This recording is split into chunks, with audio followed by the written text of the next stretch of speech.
बिस्मिल्लाहिर्रहमानिर्रहीम। अस्सलाम वालेकुम, वेलकम टू माय चैनल दावत इस्लाम। मैं हूं आपका दोस्त शफकत अली ऑफिशियल।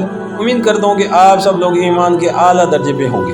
सूरह हूद की आयत नंबर 1 का तर्जुमा अलिफ लाम रा फरमान है, जिसकी आयतें पुख्ता और मुफस्सिल इरशाद हुई हैं एक दना और बाखबर हस्ती की तरफ से।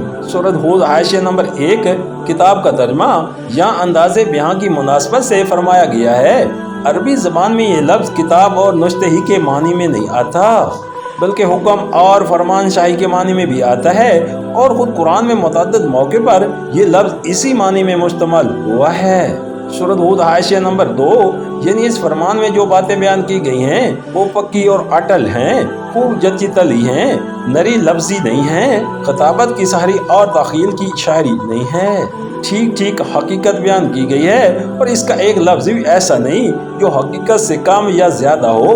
फिर ये आयातें मुफस्सिल भी हैं, इनमें एक एक बात खोल खोल कर वाज़ेह तरीके से इरशाद हुई हैं। बयान उलझा हुआ, गंजलिक और मबहम नहीं है। हर बात को अलग अलग साफ साफ समझा कर बता दिया गया है। सूरह हूद की आयत नंबर 2 का तर्जुमा क्या तुम ना बंदगी करो मगर सिर्फ अल्लाह की, मैं उसकी तरफ से तुमको खबरदार करने वाला भी हूँ और बशारत देने वाला भी।